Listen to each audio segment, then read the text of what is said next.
What comes to your mind when you think of beauty? Celebrities, magazine covers, people you know who look like these celebrities, someone you love, or someone who loves you and is always kind to you, or your own self. According to Merriam Webster Dictionary, beauty is a combination of qualities such as shape, color, or form that pleases the aesthetic senses, especially the sight. So let's stick with this dictionary definition and talk about beauty only in terms of what pleases the sight. We'll save the discussion about inner beauty for another day. So, who sets the standards and norms for what this combination of shape, color, or form constitutes beauty?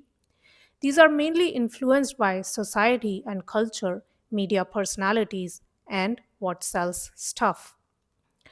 The models or actors who are walking the runways, selling products in commercials, starring in movies and TV shows, gracing the covers of magazines, they all mostly fall under this category of what beauty is. And they are the ones people want to look at, they are the ones people want to be with, and they are the ones people want to look like. So, this is how beauty standards get set at a mass level. Although each one of us is different and we can have our own individual preferences, but by and large, this is how people think beautiful men and women should look like. So, what happens when we don't fit these standards? We feel insecure, we shrink, we are self conscious, thinking somehow we are less than others who are considered beautiful. We can see other beautiful people and know that they exert power, they are desirable, they are confident, and they are sought after by others. Pretty privilege is a real thing. People who are perceived as attractive get preferential treatment in social, professional, and personal settings.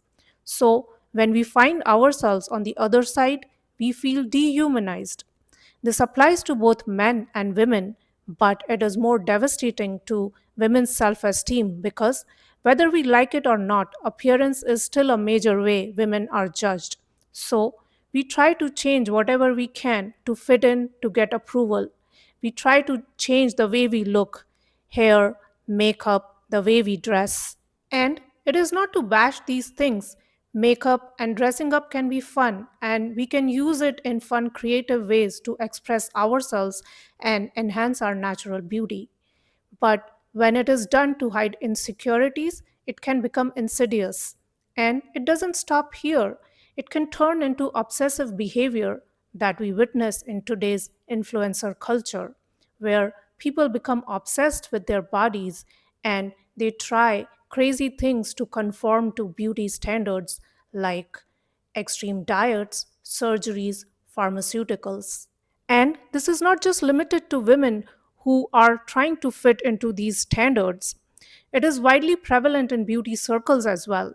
Models, actors, celebrities, beauty pageant winners, a lot of women have shared their stories about how excruciating it was for them to stay relevant and compete with each other. Those stories are horrific. We feel that the women who are already meeting the bar of beauty by society standards are exempt from these pressures, but truly no one is. They are pitted against each other. Women who think they are not beautiful are desperately trying to get there, and women who already meet these standards of beauty are desperately trying to stay there and hold on. So, we gotta ask these questions. Why are we doing this? Why are we basing our worth on this? Why are we competing with each other? And the biggest question, who is it benefiting? Clearly, it is not us. Capitalism thrives on exploiting our insecurities by pushing consumers to buy products and experiences to overcome feelings of inadequacy. Companies promise solutions to boost self esteem and target flaws so that individuals keep buying their products. It would be beneficial if it really worked, but the name of the game is to promote unrealistic ideals so that consumers keep coming back for products with latest research, clinically proven results, and specific target areas. We have come a long way from old patriarchal ways where the worth of a woman was primarily linked to physical appearance. We need to make changes at individual psychological levels. We need to consciously address these behaviors which are unhealthy, toxic, and make us feel inferior. Good news is there is some change which is taking place. We can see diversity in beauty and modeling industry, and we still have a long way to go, but we need to make a start somewhere. Now, some people may argue that this is only a marketing tactic and not a genuine commitment to social change. And it could be.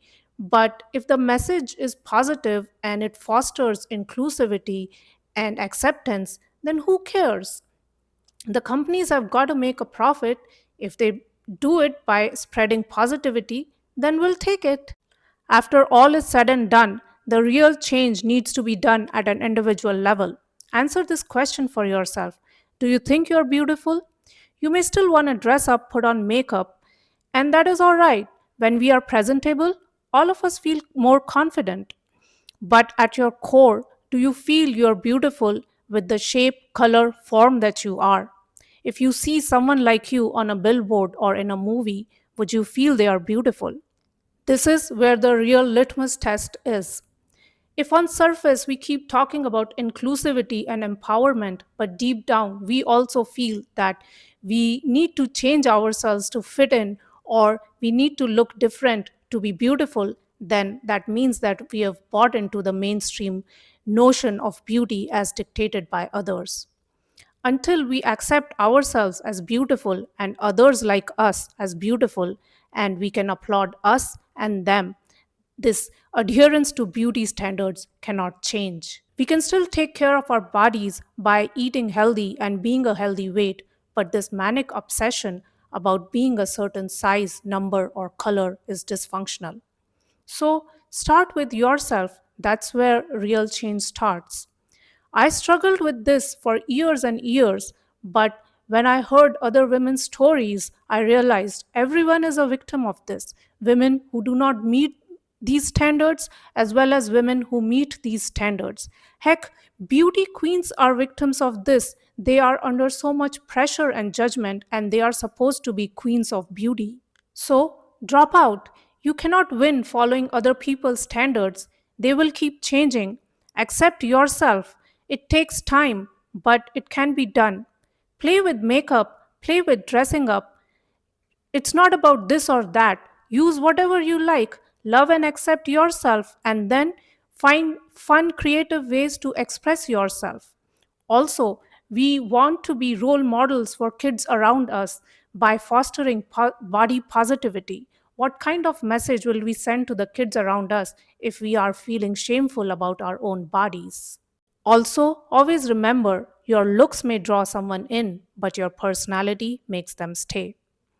There is more to life than just physical appearance. Otherwise, the most attractive looking people would not have a bad day in their life. It's not true. We all know that. There are two ways to go about self acceptance and love. Number one, ask others, seek their opinion, poll as many people as you can. And when you feel that enough people agree that you are good enough, you are acceptable, you are beautiful, then you give that permission to yourself and you finally believe that you are good enough, you are beautiful. Number two, you don't care what others think, you just accept and love yourself the way you are.